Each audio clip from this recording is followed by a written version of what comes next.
हम जानते हैं कि कई बार स्टडी करना, अध्ययन करना बहुत कठिन काम है। आप भी स्कूल पढ़ते हैं, कई सारे विषय आपको बहुत कठिन लगते हैं और कई सारे लोगों के कुछ कुछ सब्जेक्ट बहुत अच्छे लगते हैं स्कूल में, कोई सब्जेक्ट बहुत कठिन लगते हैं। पर पढ़ना तो सबको पड़ता है, क्योंकि अगर उसे एग्जाम में पास होना है तो हर विषय को पढ़ना पड़ता है। जिस विषय में वो कमजोर है उसे 1 घंटा के बजाय उसे 3 घंटा पढ़ना पड़ता है। कहीं ना कहीं उसे मेहनत करेगा तभी उस विषय को समझेगा। अगर उसे सही सिखाने वाला मिल जाए तो वो जल्दी समझ जाएगा। अगर सही सिखाने वाला उसे नहीं मिले तो जो 1 घंटा में सीखने वाला उसको 1 महीना उसे लग जाएगा। उसी प्रकार जब और आप परमेश्वर के वचन को पढ़ते हैं तो कई सारी बातों को बड़ी गंभीरता से हमें समझना है और उसके अनुसार चलने की कोशिश भी हमें करने की आवश्यकता है। प्रेरितों के काम उसका 2 अध्याय उसके 1 पद से लेकर उसके 13वें पद तक मैं समझाने का प्रयास करूंगा। यह वो अध्याय है जिसको समझने के लिए हो सकता है कई घंटों लग जाएं, कई दिन लग जाएं, कई महीने लग जाए,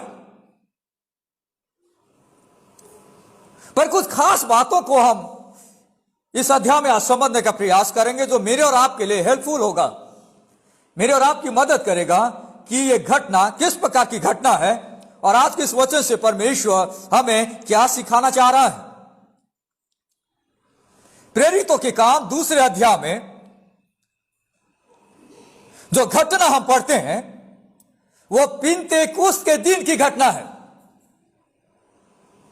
इसके पहले कि मैं आपको समझाऊं और बताऊं कि ये वचन मेरे और आपके लिए कितना जरूरी है और इस वचन से हम क्या सीख सकते हैं, 2 बड़ी बातें पहले मैं आपसे बताना चाहूंगा जिसको ध्यान में रखकर हम इस अध्याय को समझने का प्रयास करेंगे। नंबर 1, अध्याय 2 में मैं और आप देखते हैं पवित्र आत्मा को चेलों के ऊपर में उंडेला गया। The outpouring of the Holi spirit.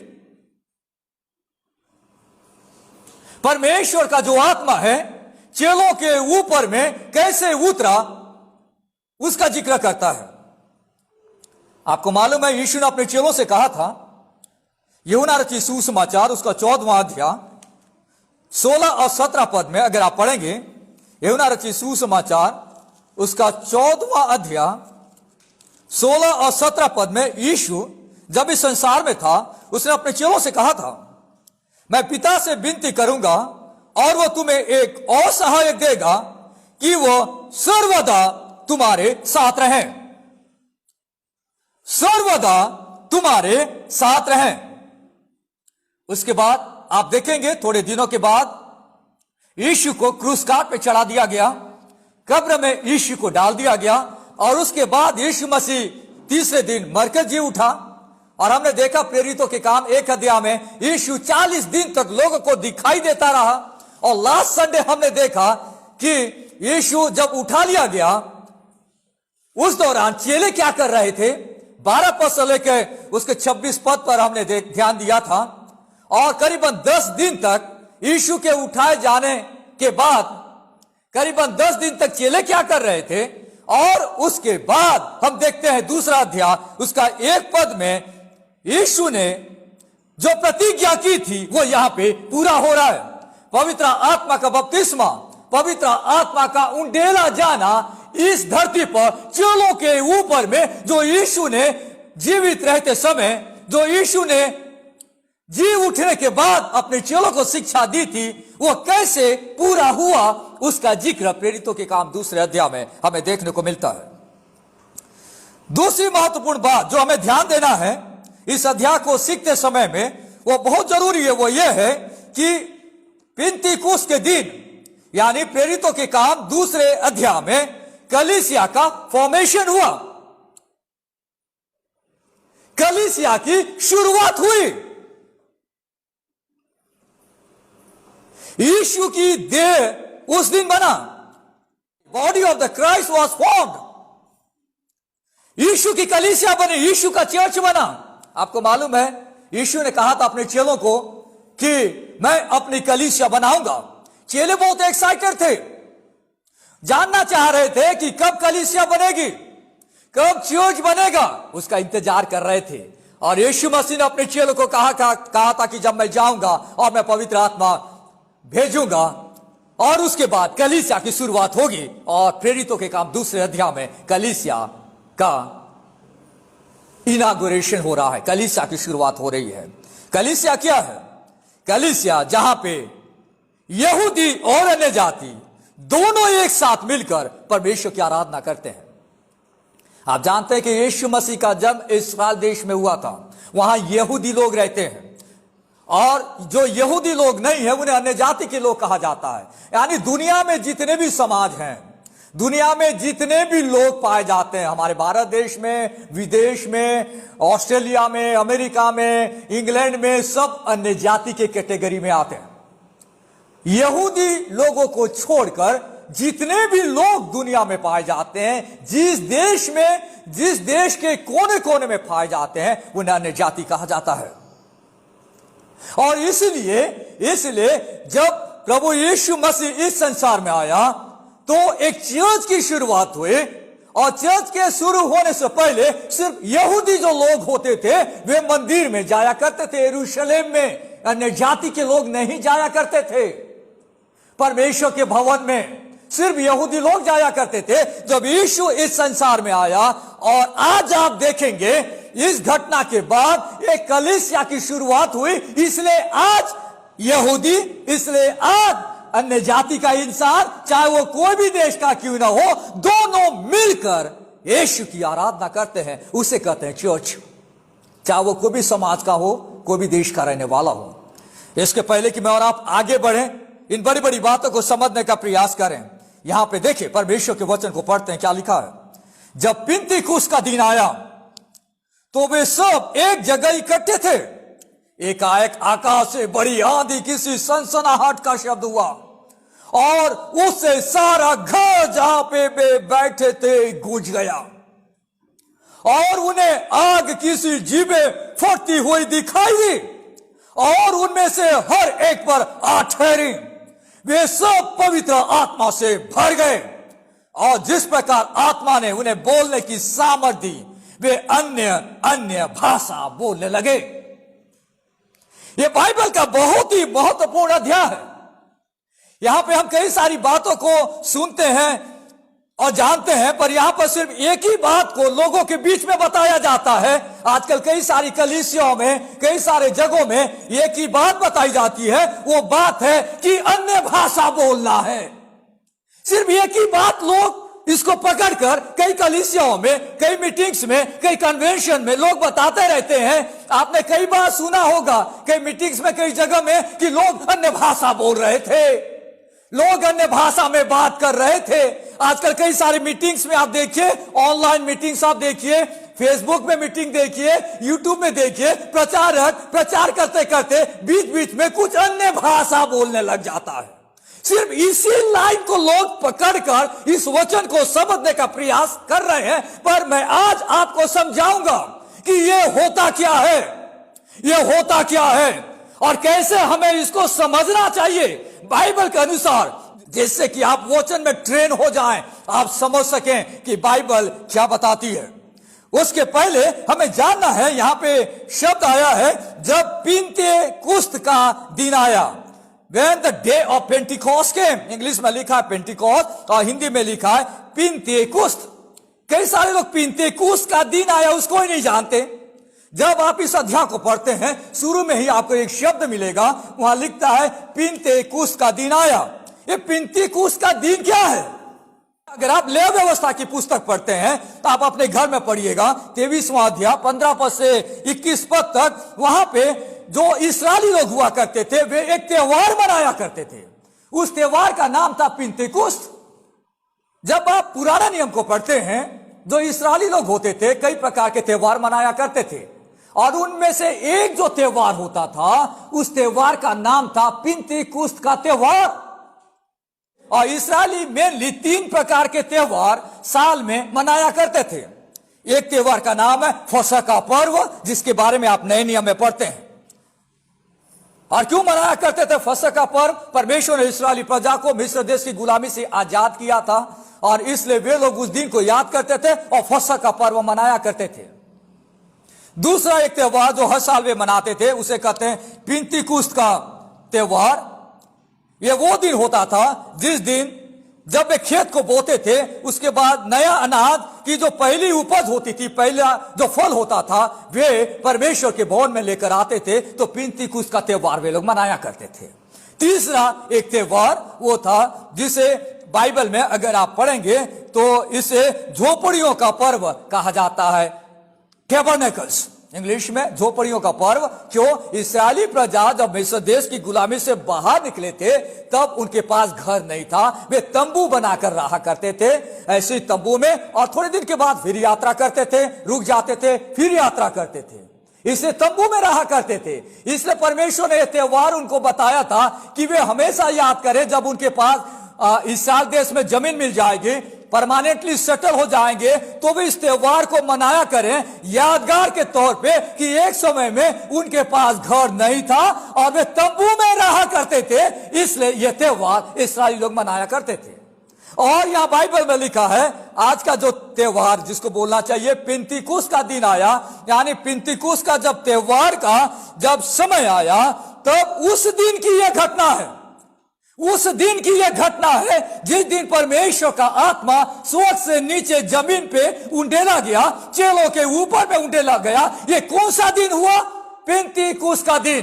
पेंतीकुस्त का दिन वो दिन था जिस दिन इस्राएली प्रजा त्योहार मनाया करती थी, और फसह का जो पर्व था उसके 50 दिन के बाद पेंतीकुस्त का दिन आता था, पेंतीकुस्त का त्योहार मनाया जाता था। पेंतीकोस जो होता है, पेंटीकोस का मतलब होता है 50, यानी फसह के पर्व के 50 दिन बाद जब पेंतीकुस्त का दिन आया तो परमेश्वर का आत्मा स्वर्ग से नीचे जमीन पे उतर आया। और यहां लिखता है सब चेले एक जगह पे इकट्ठे बैठे हुए थे और उस दौरान ये घटना घट रही है। यहां पे आप देखेंगे कि जब आप इसमें पढ़ेंगे तो आपको 3 बड़ी बड़ी घटनाओं का जिक्र यहां पे किया गया है। पहली घटना 2 पद में लिखा है, एकाएक आकाश से बड़ी आंधी की सी सनसनाहट का शब्द हुआ। प्रभु के चेले लोग एक जगह घर में बैठे हुए थे। उस दौरान यहां पे लिखा है कि एक शब्द उनको सुनाई दिया। शब्द यानी एक आवाज, एक साउंड उनको सुनाई दिया। और साउंड कैसा था? लिखा हिंदी भाषा में अनुवाद में आया है सनसनाहट का शब्द। एक साउंड उनको सुनाई देता है और उस आवाज से जो शब्द था, उस शब्द से वो सारा घर गूंज गया। परमेश्वर का आत्मा स्वर्ग से नीचे उतर आया है। उस दौरान आप देख रहे हैं एक बड़ा शब्द प्रभु के चेलों को सुनाई दिया था। ये शब्द किसका था? किसका शब्द था? यहां पे आप देखेंगे बड़ी आंधी की सी सनसनाहट का शब्द। कई सारे लोग इस शब्द को नहीं समझ पाते। शब्द यानी आवाज, एक साउंड उनको सुनाई दिया। और ये साउंड किसका था? बड़ी आंधी, बड़ी हवा, जिसे इंग्लिश में वायलेंट विंड कहा जाता है, यानी खतरनाक हवा जब चलती है तो आप उसकी आवाज को सुन पाते हैं। देखिए इन दिनों में बहुत फास्ट हवा चल रही है। अगर आप अपने घर में बंद होकर बैठे रहेंगे दरवाजों को बंद करके, तो आपको खिड़कियों से हवा की आवाज सुनाई देगी। इन दिनों हम कई बार इस आवाज को सुन रहे हैं कि जब आप घर के अंदर में हैं और हवा चल रही है तो आपको उसकी आवाज घर के अंदर सुनाई देगी। मतलब इतना जबरदस्त आवाज होगा, आपको लगेगा कि बहुत हवा चल रही है बाहर में। जिस दिन पेंतीकुस्त का दिन आया था, बाइबल बताती है, जिस दिन परमेश्वर का आत्मा विश्वासियों के ऊपर में उतरा था, उस दिन एक बड़ा शब्द आया था, आवाज सुनाई दी थी। और ये आवाज कोई मामूली आवाज नहीं थी। आवाज बताती है जब आंधी चलती है तो कैसी आवाज आती है। ये इतना जबरदस्त आवाज थी कि हवा एक सामत को दर्शाता है। मतलब हवा में इतनी ताकत होती है। आप जानते हैं, देखिए कई बार आप सुनते हैं कि बहुत हवा चल रही थी और हवा चलते चलते पेड़ उखड़ गए। कई बार आप सुनते हैं कि बहुत हवा चल रही थी, और कोई घर जो बन रहा था, घर गिर गया। हवा में इतनी ताकत होती है, अगर प्रचंड आंधी चलती है और जबरदस्त हवा का झोंका चलने लगता है तो बड़ी बड़ी बिल्डिंग पे असर आता है। बड़े बड़े पेड़ जो कई सालों से जमीन पे जड़ पसारे बैठे हुए हैं वो गिर जाते हैं। आंधी की सी आवाज सुनाई दी, मतलब ये आंधी नहीं था पर आंधी के जैसा उसका आवाज था। और हवा सामत को दर्शाता। अगर आप बाइबल को पढ़ेंगे, इब्रानी भाषा हो चाहे वो ग्रीक भाषा हो, वहां पे आत्मा और हवा के लिए एक ही शब्द आया है। हिंदी भाषा में जब अनुवाद हुआ है तो एक जगह आत्मा और एक जगह हवा शब्द इस्तेमाल आया, पर इब्रानी भाषा में हवा और आत्मा के लिए एक ही शब्द इस्तेमाल किया जाता था। यानी परमेश्वर का आत्मा स्वर्ग से नीचे उतर रहा है। और यहां पे देखिए हवा का जिक्र हो रहा है, यानी एक्चुअली में जो शब्द है आत्मा नीचे, परमेश्वर का आत्मा उतर रहा है और इनको एक बड़ी आवाज सुनाई दे रही है। परमेश्वर का आत्मा, एक सामर्थ का आत्मा वहां पे नीचे उतर आ रहा है।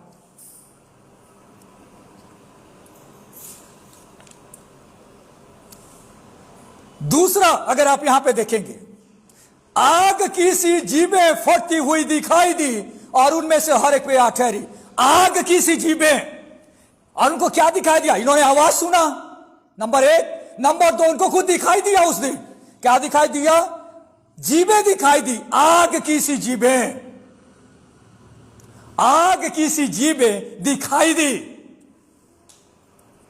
ऐसी जीभें जो आग की है, ऐसा उनको दिखाई देने लगा। ये क्या चीज है? ये क्या चीज है? बाइबल में जब आप पढ़ते हैं तो बाइबल में हमेशा आग जो होता है, जहां पे भी आग का जिक्र आता है वहां पर परमेश्वर की उपस्थिति को दर्शाता है। यहां पे देखिए, आग की सी जीभें, यानी परमेश्वर की उपस्थिति अब उनके बीच में आ गया।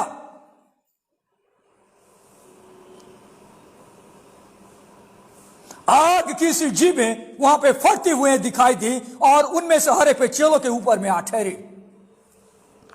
जब आप बाइबल में पढ़ते, देखिए एक बार मूसा भेड़ बकरियों को चरा रहा था और वो पर्वत पे चला जाता है। आज वो पर्वत पे जाता है तो वहां पे वो देखता है कि एक पेड़ है, एक वृक्ष है, वो जल रहा है पर वो भस्म नहीं हो रहा है। तब वहां से उसे आवाज सुनाई दी कि वहां से परमेश्वर उससे बातचीत करता है। आग की बीच से परमेश्वर मूसा से बातचीत करता है। यहां पे सेम एक आग, एक सिंबल के रूप में, एक एम्ब्लेम के रूप में यहां पे मैं और आप देख रहे हैं। यहां पे परमेश्वर की उपस्थिति होती है, जहां पे परमेश्वर इस प्रकार का पिक्चर लोगों के सामने लेकर आता है। यहां पे आप देखेंगे कि जो मूसा है वो इस बात को जाना कि परमेश्वर उस जलती हुए झाड़ी में दिखाई दे रहा, वहां उसकी उपस्थिति है। जब परमेश्वर इस्राएली प्रजा को मिस्र देश की गुलामी से बाहर निकाल कर कनान देश की ओर ले जा रहा था तो रास्ते में आग का खंभा से परमेश्वर उन्हें रास्ता दिखा रहा था। अब बाइबल में आप पढ़ेंगे, पिलर ऑफ फायर कहा गया। यानी जब इस्राएली लोग पैदल पैदल चल रहे थे तो दिन के समय में धूप से बचाने के लिए बादल का खंभा उनके लिए मददगार साबित हो रहा था। धूप में वे लोग जा रहे थे और रात के समय अंधेरा में बाइबल बताती है आग का खंभा उन्हें उजियाला दे रहा था। और रात के समय परमेश्वर के लोग जा रहे थे, आग का खंभा जहां परमेश्वर की उपस्थिति को दर्शाता है। बाइबल में एक जगह लिखा, इब्रानियों की पत्री उसका 12वां अध्याय में उसका 29वां पद में, अगर आप परमेश्वर के वचन को पढ़िए, देखिए 12 का 29 में लिखा है, क्योंकि हमारा परमेश्वर भस्म करने वाली आग है। आग, आग एक सिंबल के रूप में, एक प्रतीक के रूप में दर्शाता है। और यहां पे परमेश्वर की उपस्थिति के बारे में मैं और आप पढ़ते हैं। जब इंसान आग जलाता है तो आग से दो चीजें होती है, एक तो हीट आता है और दूसरा उजियाला आता है। जो आग का जो हीट होता है, यानी जो तपन होता है, आग का जो हीट होता है, उससे जो मेटल होते हैं, मेटल यानी कोई धातु को, कोई सोने को, कोई पीतल को जब आग में डाल दिया जाता है तो दो चीजें होता है। एक, एक हमें पता चलता है कि सोने के ऊपर में कोई चीजें जो बाहर से लगाई गई है वो हमें पता चल जाता है कि प्योर सोना है या नहीं, उसकी परख होती है। दूसरा, आग में हम चीजों को डालते हैं तो उसमें प्यूरिफिकेशन होता है, यानी उसमें शुद्धता बनती है और शुद्धता निकलकर बाहर आता है। आग का जो हीट होता है उसके द्वारा हम इन दोनों चीजों को देख सकते हैं कि जो मेटल के ऊपर में जो ड्रॉस है, ड्रॉस यानी मेटल के ऊपर में जो भी गंदगी है या एडिशनल कोई चीजें लगी है वो हमें देखने को मिल जाता कि ये चीज इस मेटल के ऊपर में लगा है। दूसरा, ज्यादा आग जलाएंगे तो मेटल के ऊपर का चीज पिघल जाएगा और डिस्ट्रॉय हो जाएगा आग से। और आग इस बात का एक चिन्ह है कि लोगों के अंदर में एक जुनून को पैदा करे, लोगों के अंदर में एक ज़िल को पैदा करे। हम एक गीत गाते हैं हिंदी में, और एक गीत है ऐसा है, एक आग हर दिल में हमको जलाना है। हमें गीत आपने भी सुना होगा, क्या बता रहा है? मतलब वो व्यक्ति जो व्यक्ति एकदम लेजी होके पड़ा है उसके अंदर में आग को जलाना, मतलब क्या? उसके अंदर में एक जुनून पैदा करना है, उसके अंदर में एक उत्साह को पैदा करना है, उसके अंदर में एक ज़ील को पैदा करना है कि वो व्यक्ति के अंदर में एक ऐसा पैशन आ जाए कि वो व्यक्ति परमेश्वर के लिए काम कर सके।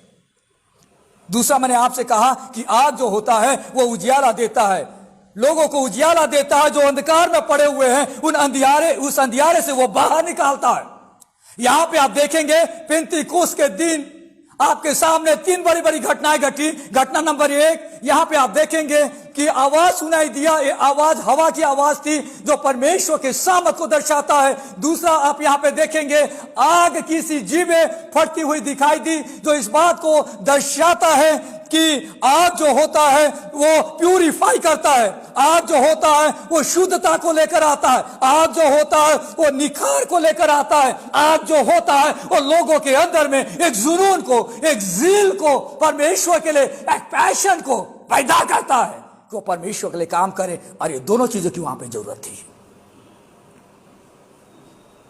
तीसरा, अगर आप यहां पे देखेंगे, आप देखेंगे यहां पे 4 में लिखा है, वे सब पवित्र आत्मा से भर गए और जिस प्रकार आत्मा ने उन्हें बोलने की सामर्थ दी वे अन्य अन्य भाषा बोलने लगे, अन्य अन्य भाषा बोलने लगे। यहां पे क्या हो रहा है देखिए, पेंतीकोस्त के दिन चेलों ने पवित्र आत्मा के बपतिस्मा का अनुभव किया। दूसरे शब्दों में, पेंतीकोस्त के दिन परमेश्वर का आत्मा स्वर्ग से नीचे उतरकर चेलों के ऊपर में आ गया। क्या इसका मतलब यह है कि उसके पहले पवित्र आत्मा पृथ्वी पर नहीं था और उसी दिन उतर आया? उसके पहले भी हम पवित्र आत्मा के बारे में पढ़ते हैं बाइबल में। उसका मतलब यह है कि पेंतीकोस्त के दिन तक परमेश्वर का आत्मा चेलों के साथ था, पर जब वो नीचे उतर आ गया पेंतीकोस्त के दिन में, वो उनमें रहने लगा। फर्क आप समझ रहे हैं? फर्क आप समझ रहे हैं? परमेश्वर का आत्मा पृथ्वी पर था, पृथ्वी पर काम कर रहा था, प्रभु के लोगों को वो सामर्थ दे रहा था काम करने के लिए। पर पेंतीकोस्त के दिन में जैसा प्रभु ने प्रतिज्ञा की थी, वो दिन परमेश्वर का आत्मा उनमें रहने आ गया। रहने मतलब आप समझ रहे हैं? उनके दिल में रहने के लिए वो आ गया, उनके पास रहने लगा। He took up his residence in disciples. चेलों के दिल में परमानेंटली रहने के लिए आ गया।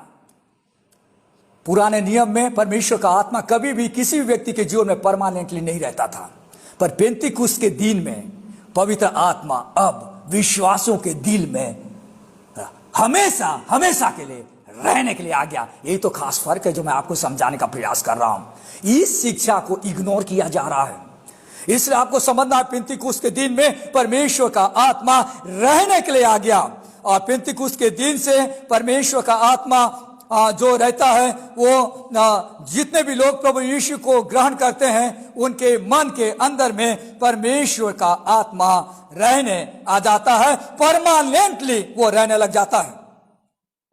न सिर्फ उन्होंने पवित्र आत्मा का बपतिस्मा पाया पर वे पवित्र आत्मा से भर भी गए। इसके साथ एक और बात जानकारी देना चाहूंगा, वो ये है कि जब वे पवित्र आत्मा से भर गए तो उन्हें बोलने की सामर्थ दी गई और वे अन्य अन्य भाषा बोलने लगे। अन्य अन्य भाषा बोलने लगे। क्या बोलने लगे? भाषा बोलने लगे।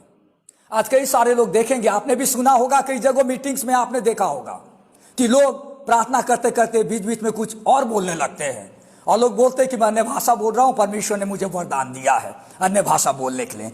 अन्य अन्य भाषा मतलब क्या है? अन्य भाषा का मतलब क्या होता है? अन्य भाषा का मतलब होता है कि अन्य भाषा it is the ability to speak a foreign language that you have never studied. यानी अन्य भाषा या दूसरी भाषा या विदेशी भाषा बोलने की क्षमता जो आपने कभी नहीं सीखा है। जो यहां पे चेले थे वे भाषा बोलने लगे, अन्य भाषा। अन्य भाषा मतलब क्या है? दूसरा भाषा। यहां पे 5 पद से आगे में देखिए लिखता है कि आकाश के नीचे की हर एक जाति में से भक्त यहूदी यरूशलेम में रह रहे थे। जब ये शब्द हुआ तो भीड़ लग गई और लोग घबरा गए, क्योंकि हर एक को यही सुनाई देता था कि वे मेरी भाषा में बोल रहे हैं। वे सब चकित और अचंभित होकर कहने लगे, देखो ये जो बोल रहे हैं क्या वे सब गलीली नहीं है? तो फिर क्यों हमेशा हर एक अपनी अपनी जन्मभूमि की भाषा सुनता है? और 9 पद से लेकर 11 पद तक आप देखेंगे कि दुनिया के कई देशों से लोग वहां पर, जो यहूदी लोग थे, प्रभु के भय मानने वाले लोग वहां पर आए हुए थे। कई सारे लोग आज भाषा बोलते हैं पर उनकी भाषा को कोई नहीं समझता। पर बाइबल में जब प्रभु के लोगों ने, प्रभु के चेलों ने उस भाषा को बोला तो जो लोग दूसरे देश से आए थे उन्होंने बोला, भाई ये तो मेरी भाषा बोल रहा है। इसका मतलब क्या है? जो भाषा चेलों ने बोला था वो भाषा उस समय की बोली जाने वाली भाषा थी।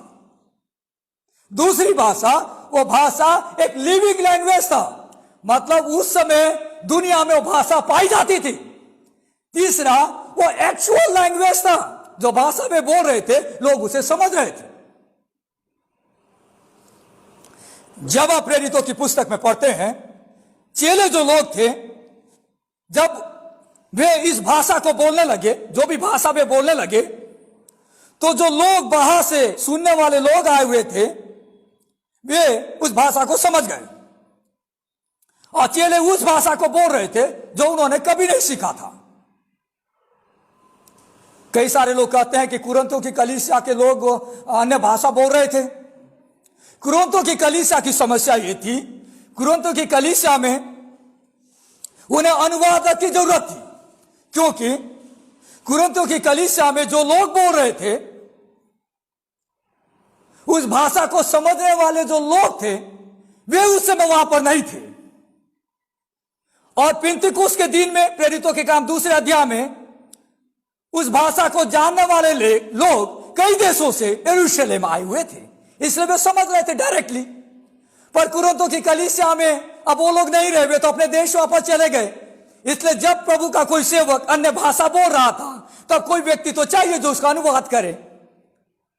कोई व्यक्ति केरला से मेरे पास आएगा और यहां पे केरल के बोलने वाले लोग नहीं है, तो मुझे उसको समझाने के लिए हिंदी में अनुवाद करना पड़ेगा।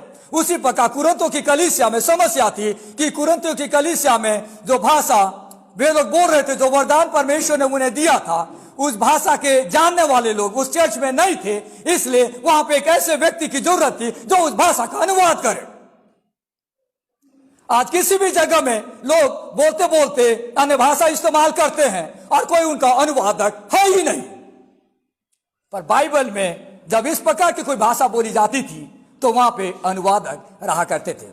क्यों परमेश्वर ने इस गिफ्ट को उस दिन दिया, अन्य भाषा के गिफ्ट को, कि प्रभु के चेले उस भाषा को बोल सके उस दिन, जो भाषा उन्होंने कभी नहीं सीखा था। क्यों परमेश्वर ने किया? क्यों उस दिन प्रभु के चेले उस भाषा को बोलने लगे, उन भाषाओं को बोलने लगे जो उन्होंने जिंदगी में कभी नहीं सीखा था? और क्यों परमेश्वर ने उस अन्य भाषा को बोलने का वरदान उस दिन परमेश्वर ने अपने चेलों को दिया? ये एक बहुत बड़ा सोचने का विषय है। आज मैं इसका उत्तर आपको बताऊंगा। मैंने आपको शुरू में ही कहा था कि पिंतीकुस्त का दिन वो दिन था जिस दिन कलीसिया की शुरुआत हुई, और यहाँ पे एक नया चीज होने जा रहा है। दुनिया में एक नया हिस्टोरिक इवेंट घटने जा रहा है, और वो हिस्टोरिक इवेंट, ऐतिहासिक इवेंट उस दिन वर्ल्ड में घटने वाला है। और उस दिन परमेश्वर तैयार कर रहा है अपने चेलों को पवित्र आत्मा की सामर्थ के द्वारा। परमेश्वर उनके पैशन को, उनके ज़ील को, उनके जुनून को मजबूत कर रहा है, और यहाँ पे परमेश्वर उन्हें उन भाषाओं को दे रहा है गिफ्ट के रूप में, एक वरदान के रूप में, जिस भाषा के द्वारा उस कई सारे देशों से आए हुए लोगों के बीच में परमेश्वर का सुसमाचार पहुंच सके।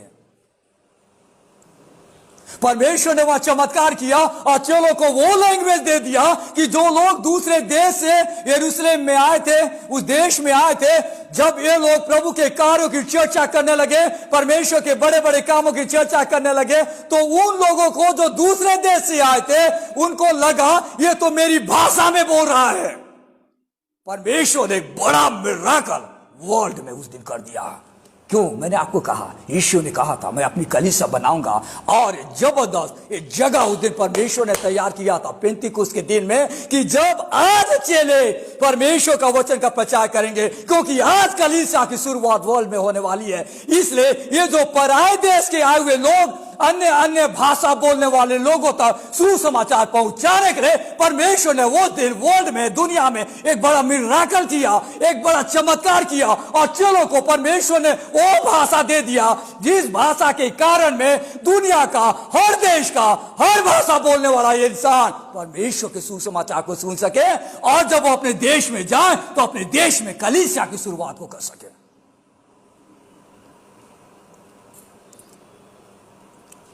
आप जानते हैं, पिछले संडे हमने संडे स्कूल में एक स्टोरी बताया था, बाबेल का मीनार।